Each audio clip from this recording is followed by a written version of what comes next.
Hey everybody, welcome to Verkle Implementers call number 15. This is issue 977 in the PM repo. I will share the agenda here in the chat. And in the meantime, anyone from any client teams want to start things off with any updates?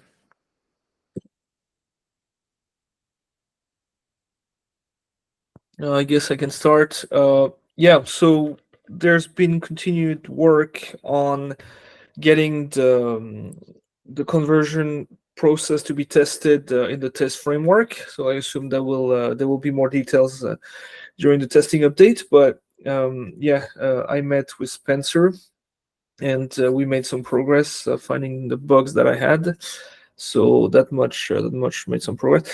Otherwise, I've been working on the testnet relaunch. Decided that instead of launching a testnet and figuring out if everybody could join, we would dump some test blocks that were produced by my code to see if others could actually execute it, which would save some DevOps resources.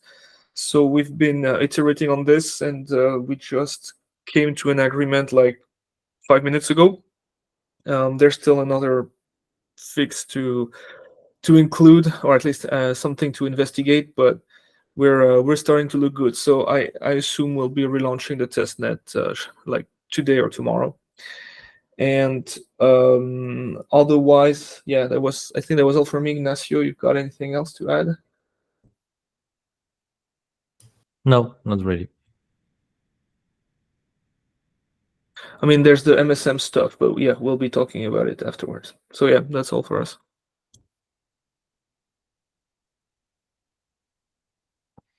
I can go for Ethereum.js. As Guy mentioned, Ethereum.js has been trying to run the blocks, run the test cases that game has provided before we launch the next version of testnet, and sort of debugging that. So found few issues in Ethereum.js, fixed that, and highlighted few issues. And I think once they are resolved, then I'll basically re-verify.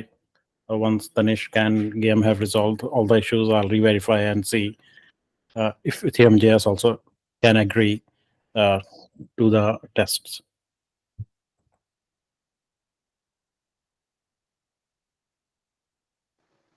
I think I'll go next.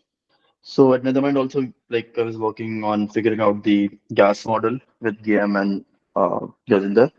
Except for that, there was an optimization that was not implemented in the cryptography library in C#. So that is now implemented.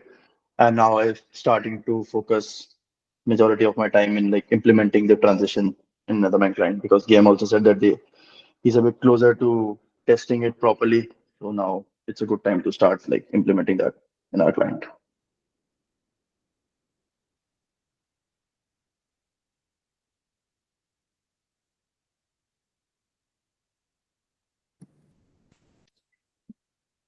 Any other updates from any client teams? Daniel, has there been any updates from Nimbus that you would like to share? No pressure if not. Yeah, so nowadays it's Advaita English that are handling the integration to the Nimbus client. As far as I know, they made some progress, some good progress. It's not a very thorough integration to the Nimbus client because the code is a bit complicated over there. So we're doing a basic integration for now. It seems to be going fine, so I assume we'll be able to join Constant hopefully in the next few weeks.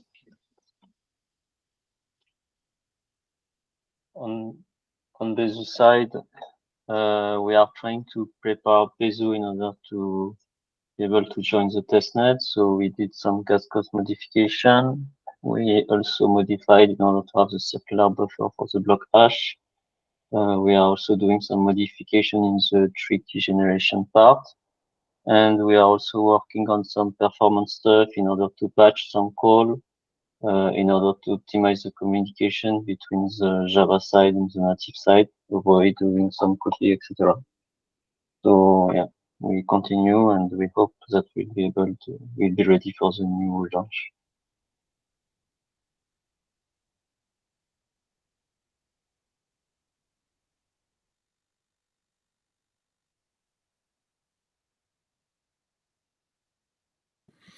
Anybody else?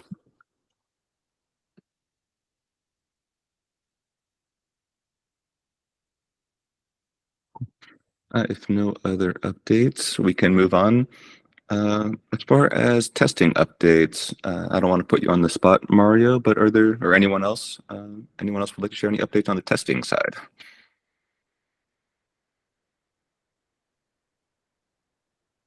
Spencer, yes, thank you. Hey, yeah.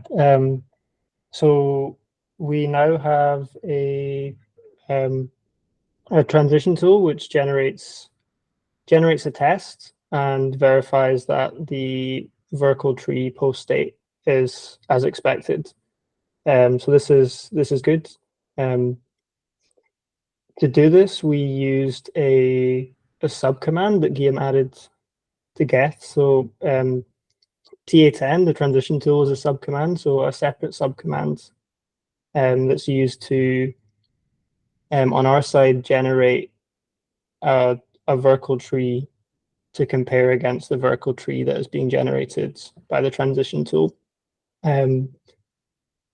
So by doing this, we essentially call this subcommand maybe like 250 times for this test, and so we have generated a test, but it takes 2 minutes to generate a single test, which is it's not ideal. So I think we'll maybe need to update how this subcommand works, and try and get it down to the 1 second mark. But yeah, so we still have some more tweaks to do on our side, to kind of optimize how we're verifying the post state of the test. But in general, what we have now seems to be good. And as a general next step, we want to try and test, I guess, the consumption of the test. So so now that we can fill a test, we want to check that we can test the consumption. Do we know why it takes so long to generate the test at the moment? Yeah, so essentially it's because we're calling a binary like over 200 times, and with Python it's not ideal. And we could look into optimizing it, but I think it would make more sense to just change how we use the subcommand. Instead of calling it 200 times, we just call it 1 time. But we can resolve that internally, I think.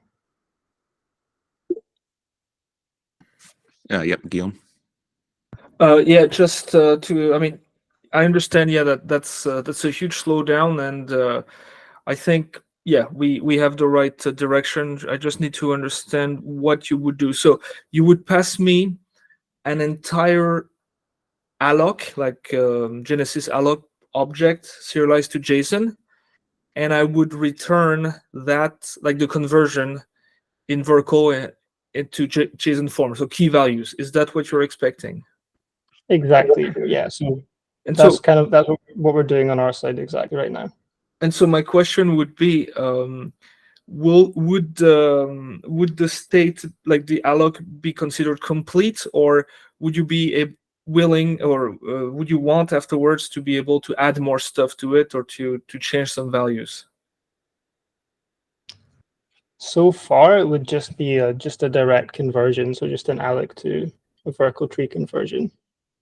Okay, so I'm just, my question is more about the code actually. So if you have code, you would pass me the entire code as it is.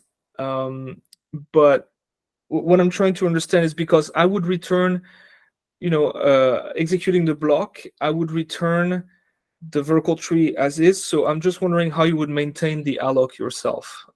Yeah, I guess. Okay. I guess you are actually you know what to expect, right, from me. You know what should be in the tree and what should not be in the tree. Yeah, exactly. So we have a, I guess, so when we write a test, we have the post state allocation. So what we expect at the end of executing a test. So we'd be passing our expectation to you, and then we would ideally get our expected Verkle tree back, and then we compare that with the Verkle tree that Geth generates with GA10. Okay, yeah, no, that should be able. I don't know if I'll be able to do that today, but you'll have it. Yeah, I guess before the end of the week for sure. Yeah, I think we can also think on it some more, but I think that seems like the best option, for me at least currently.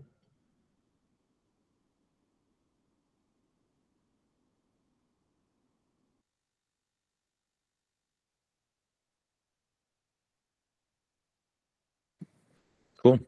Anything else on the testing side of things? Guillaume, did you have anything else there on that topic? Or all Nope. good? Cool. Okay. Next up on the agenda, there are some performance updates that Ignacio has been working on, and he has a doc. Yeah, Ignacio. Yeah, thank you. I will share my screen a bit.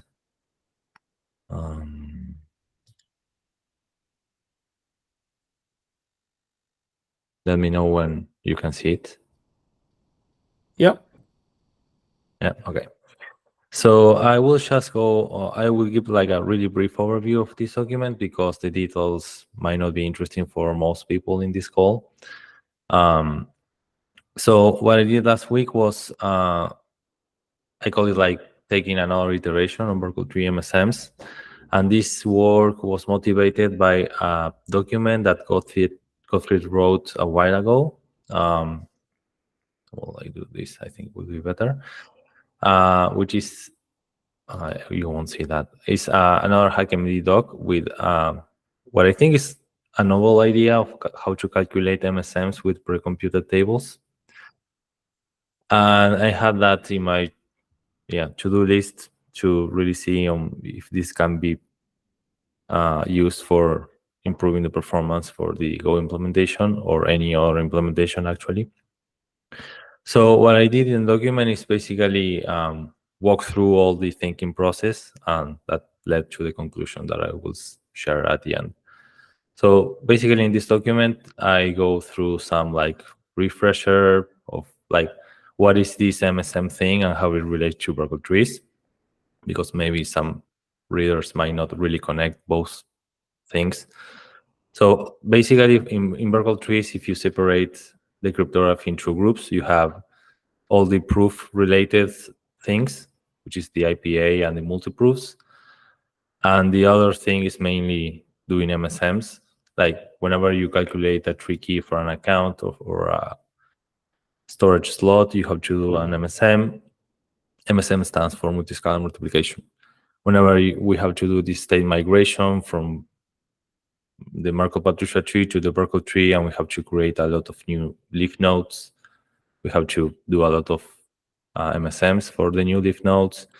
Whenever we have to update the tree and we have to recalculate the root commitment, we have to do this internal node commitment updates, and those are like extra MSMs. So that's why we, once in a while, I think we revisit if we can improve the performance of this part of the cryptography, because it can have a big impact on the client performance. So since the idea of this document is to come up with a new strategy for an algorithm, I go through like what are we doing today in Geth, just to know like what is the baseline or the algorithm that we are trying to beat in quotes. And I go through like, what are we doing now, and some summary of the cost and the memory usage and things like that. Then I go through like some overview of what is new. What is this new idea from Gottfried for a reader that might not be willing to read his document, which I highly recommend, but at least to give some like shorter maybe explanation, and simply stress the fact that this new algorithm has two parameters that are quite relevant, which are called T and B.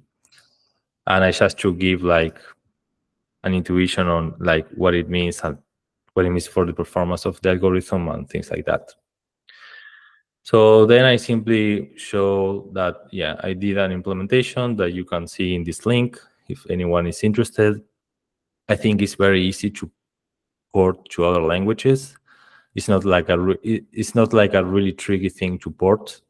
Maybe it's hard to understand what is happening just by reading code, but it's just like some code that does point additions and doublings in a tricky way, maybe. So I basically did implementation and did some benchmarks to understand better how this looks like. And I put the result in an appendix because it's really long. This is really long because, as I said, this algorithm has two parameters, T and B, and the performance of that really depends on the MSM length. So basically what I do here is, you have the result. I explain a bit how to read each line of the results of the benchmark. So for example, for this case where we have an MSM length of 4 and we use the T equals 32 and B equals 10, you can see how long it takes to run the algorithm. And I also added some custom metrics, which also count the number of point additions and doublings, which is interesting for two reasons. The first one is that this is more a neutral kind of metric of performance because the time it takes really depends on the CPU. In this case, it's my CPU. And yeah, if you have a faster or slower CPU, this number might change. But the number of point additions and doublings won't. So that's better. And also, this algorithm has some particular behavior of, we call it like wrapping windows, which is really hard to it's not hard, but it's messy to predict how many point additions and doublings might happen, depending on which value of T you use, because depending if T divides 253, which is the number of bits of the scalar field, then you will have like some differences.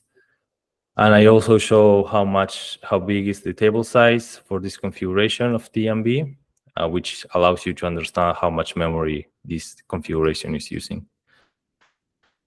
So I explain a bit that. Then I have another section which says, okay, so you have this long list of results, and like, what is this number saying? And I'm here.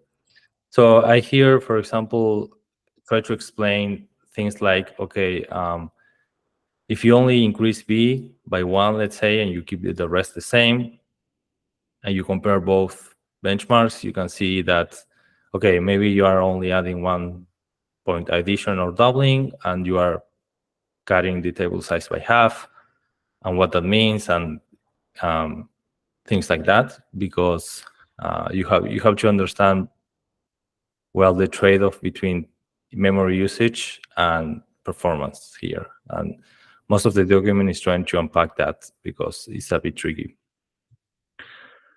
And then I simply say, okay, after we understand how this algorithm works in a vacuum, let's say, how we can use that for Verkle trees MSMs.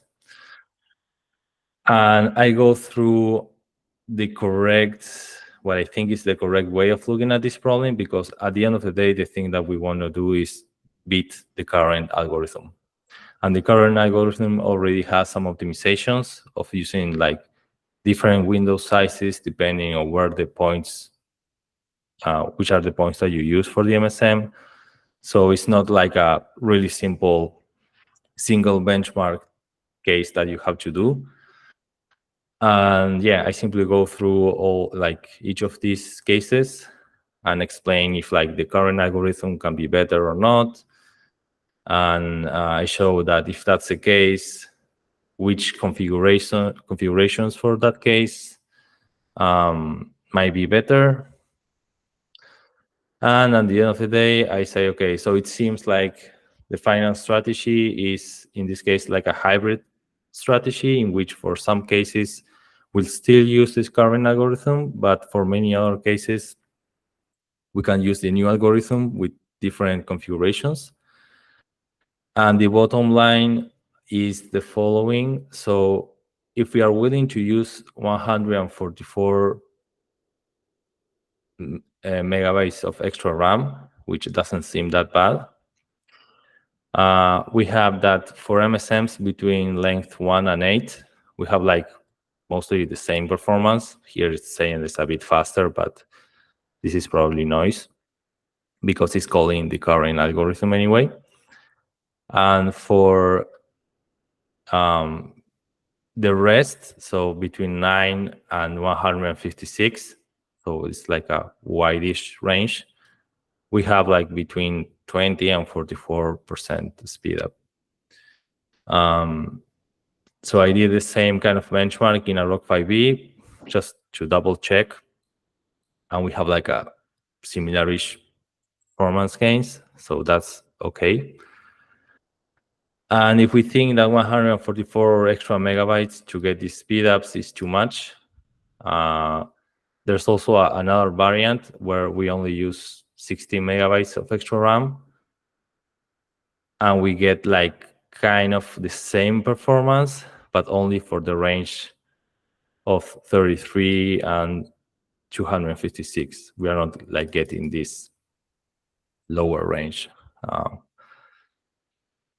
So yeah, I think that 144 megabytes is a good, it's not really that bad. And we are getting like a good speed up for these ranges. Then I go through like other more gory details questions on why these implementations aren't parallelized, which I think I would recommend for our clients to read this section because I kind of explain what we do in Get regarding parallelization. Yeah, I go through like other questions regarding some tricks that are explained in the in Godfrey's document to reduce the table sizes, but I don't think we can use them in our case. But that's still to be, maybe I have to think about this better, but I don't think we can do that. And I also explore if all this new strategy affect table initialization times, because this is using pre-computed tables. We have to do some work at the start of the client. And the reality is that this doesn't change that much. For my CPU, the current strategy uses 400 milliseconds to calculate the tables, and now we use 528, so it doesn't change really that much. And for a Rock5B, the current implementation uses like 3 something seconds, and this is still under 4 seconds. So the rest of the CPUs will land in the middle of this, some point in the middle. So the conclusion here is that, like, from these raw benchmarks, it seems pretty obvious that this is like a good, like, new strategy. I'm a bit sad that we have to still keep the previous implementation to not really have, like, the goal of all this was to not really like accept that any other case might be slower. I had that as a constraint for this exploration, because if I allow that, maybe like allow some loss of performance in these cases, maybe like things can improve in other dimensions. But I just wanted to only make gains, or to really simplify the analysis of everything, because it is a bit complicated to say that like a 3% loss here, it is worth a better thing here, because we probably will be doing more of these cases in real life than these cases. So I just wanted to avoid all that discussion. So what I will do now is basically like polish a final implementation of this and try to do some extra benchmarks in Go Verkle, and maybe run a replay, a chain replay, to really see if we can see an improvement at that kind of higher levels of the stack. And yeah, simply like solidify if we can merge these to mainnet, to master, let's say. Yeah, that's it.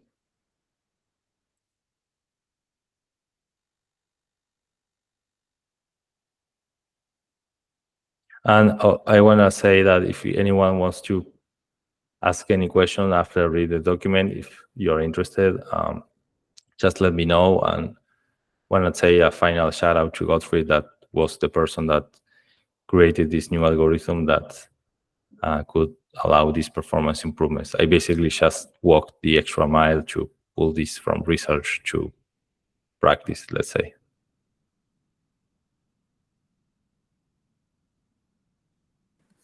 Awesome. Thank you, Ignacio. Cool. Next up on the agenda, Guillaume had a summary of some of his discussions from East Taipei, an update to the spec. Guillaume? Hey, yep, let me just try to share my screen. Yeah. So I slapped together a very quick presentation. It's probably not as good as it should be. But I had a couple discussions with Vitalik and Jordi and other people at East Taipei, and I wanted to share some of that. So it's not actually so much an update to, at least, okay. So I mostly discussed 3 EIPs: 4762, which is the Verkle gas cost; 2935, which is the history storage; and 7445, which is the precompile. So I'm going to just talk about some of the insights I got. So the biggest one is 4762.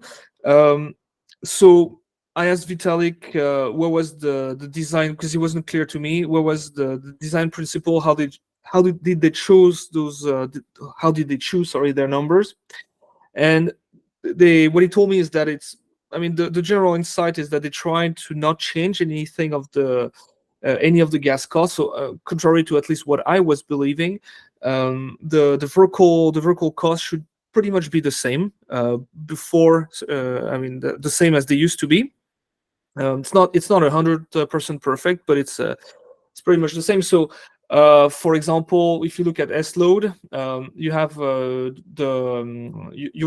have the branch read cost and the chunk read cost, and if you add them together, you get the old storage cold storage cost, which is 2100.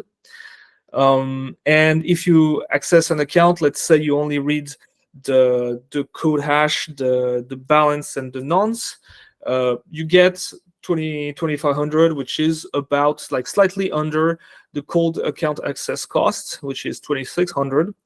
But if you read more, of course, it will be a bit more expensive. So depending on what you do, it's going to be more expensive or less expensive, but it's roughly in that ballpark. And another realization I didn't, or at least I had while talking to Vitalik, is that if you look at the cost of create, for example, the fill cost, which used to be 200 gas per byte, if you have 31 bytes, you get exactly the value of fill cost. And if you check what it costs to write to the state, to write an account to the state, you like the contract header, so version, balance, nonce, etc. You will also find that if you multiply it by the fill cost, you find 31,000, which is effectively almost the cost of the old, the cost of the current instruction, like create instruction. And the difference is 1,000, and this is what the new cost of the create instruction, like the new static cost of the create instruction is. So yeah, basically the realization is that the gas cost should be pretty much the same. So there's no huge increase in gas costs with Verkle.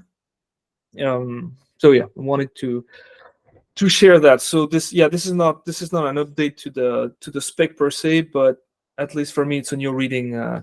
And I'm going to use it to try to clarify this EIP, which is pretty messy. try to make it a bit more streamlined. And in fact, Josh, with your help, I'll be recruiting you to help me do that.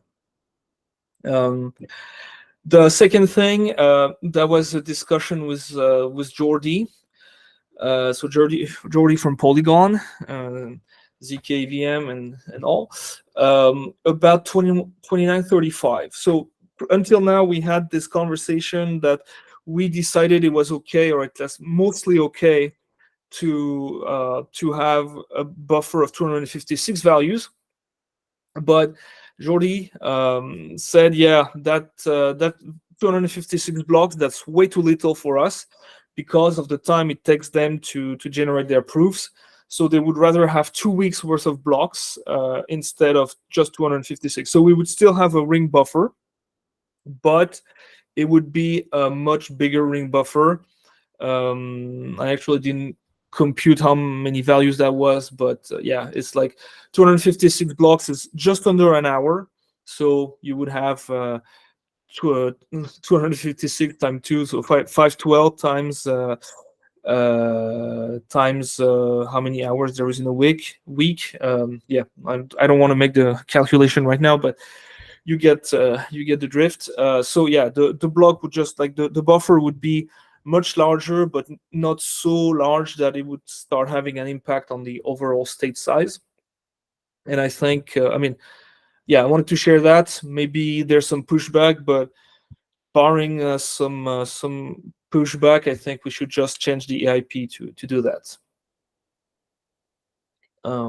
Okay, and the last comment, or at least the last proposal for a spec update was with EIP 7545, so it's the precompile. So once again, it was a conversation with Jordi, and his comment was that I mean, he didn't know about this EIP. He just said it would be great if we had this, and their idea, or at least their request, comes from the fact that what they want to do is update their contract to use a precompile, and they don't want to be rushing to update their contract at the moment when the fork happens. So what they would like is to have a format, a proof format agnostic precompile that they can just pass a blob to, and then the contract is aware of whether or not the fork has happened, or where in the conversion it is. And when that happens, when the fork happens, so before the fork happens, it will expect an MPT proof, but just the contract itself just receives the proof in the call data, or however it gets it, and then sends it to the precompile. The precompile verifies the MPT proof, says okay, that's valid, and as soon as the fork happens, it receives so during the conversion, it receives both a Verkle proof and a MPT proof together. But once again, what's important is that it's transparent to the contract. And then once the conversion has completed, you only receive one Verkle proof, and that's once again, you don't have to deploy the contract doesn't have to be aware of what's going on, and that's at the L1 level. But it's also true on L2. They want to do the same thing, so they would like to have this EIP so that you can deploy the same contract wherever you want.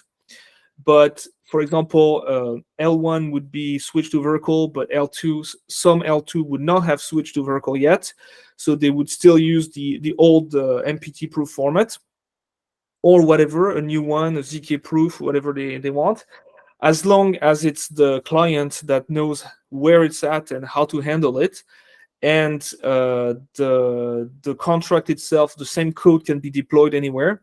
That's what they would like. So yeah, that's pretty much it. With the bigger change is, well, first it's in the API, of course, although Ignacio was already pushing for a change in API already. So we would just get rid of the version, or at least we would not make the version like the contract would not care about the version. It would be for the blob payload or whatever payload they used that would say this is a version. And the other, I'm losing my thread of thought. Yeah, the other change is that instead of activating it in Osaka, the Verkle fork, we would need to activate it in Prague or whatever fork comes before Verkle to give enough time to the L2s and other contracts using this precompile to update their code to use the precompile, and then they could go through the fork unimpeded and not having to rush to deliver an update to their contract at the fork block or after the fork block. Yep, so that's pretty much it for the update, or at least for sharing what I discussed. I don't know if there are questions, but otherwise I will work on updating all these EIPs to try to talk about them during the next ACD. Yep.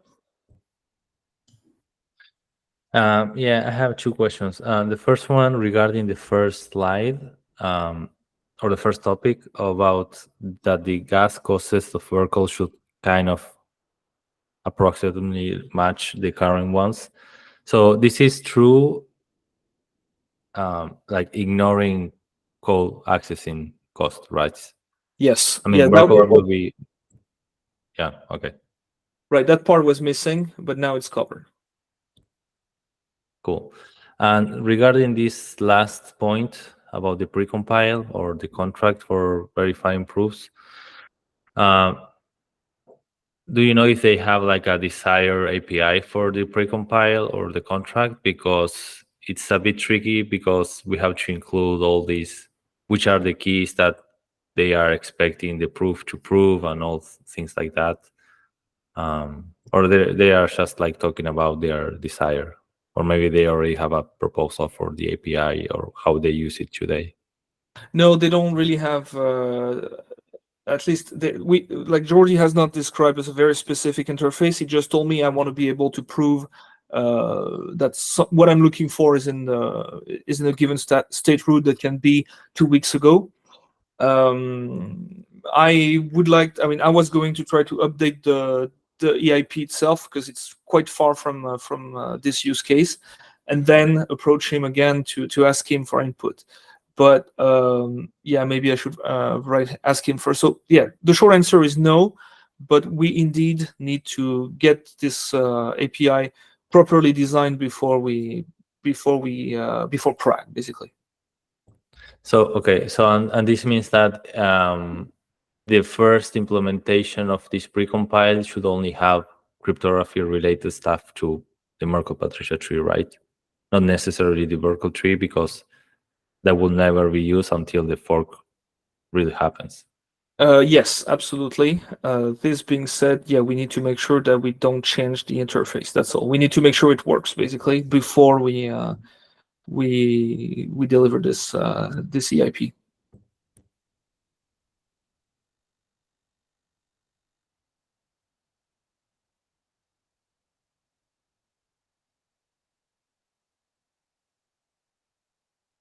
Yeah. I just have a small question regarding the EIP with the block hash. Should we not create these two different EIPs, like one for like switching to a ring buffer, and then another one to increasing the size of the number of blocks we are supposed the block hash opcode is supposed to return? Because these seem like two different changes to me. Right. So, I mean, okay, I'm trying to make sure I understood. So you would want two EIPs, one for the ring buffer and one to increase the size of the ring buffer.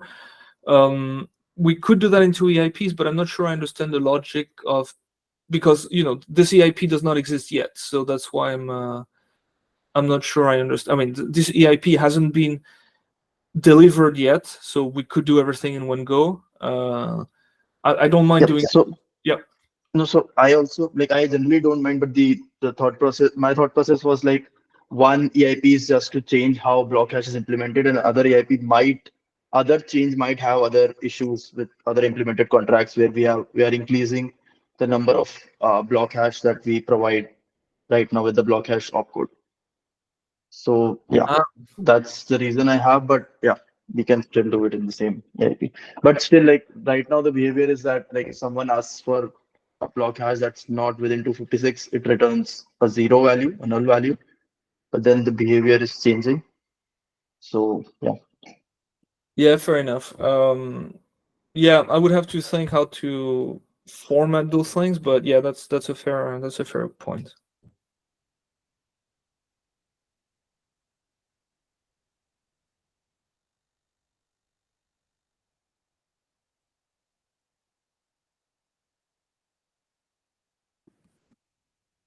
Cool. If nothing else on this topic, can move on to the final agenda item. Bugs ahead of the testnet relaunch. I think that was also you, Guillaume. Yeah, it was not exactly me as much as yeah. Basically, I wanted to take some time because we had this conversation, this back and forth with most of the client devs. So I think the main course of the Vic is pretty much over. But I wanted to see if there were questions about the blocks I produced, the test blocks I produced from other clients that we could discuss right now, and not necessarily keep everybody in the call, but just have, because we have this time to talk, we could do this. So that would be like some kind of peer programming session if there's a need. Otherwise, yeah, we just call it off early. Cool. I guess, does anybody want to stick around for that? I don't know what the interest level is. Thing is, we just solved a lot of problems right before the call, so I don't know if it's really useful, but it could be. Sure, got it. Okay, I guess we could also maybe coordinate a separate time if folks prefer. Happy either way. Maybe best to do it separately. Yeah, I guess we should do this. I mean, I know Gijinder, for example, is waiting for Tanish to be able to verify. Tanish just verified, so maybe, yeah, the timing is just bad. I mean, we fix bugs, so it's not a bad thing, but the timing was a bit bad for this to happen. So I guess we can call it a day. Okay, cool. And then I guess we can end it there, if nothing else. Thank you, everybody, for joining. And yeah, we will see you next time. Thanks. Take care. Thanks, everyone. Thanks. Thank See you. you. Bye. Thanks. Bye. Bye. Bye.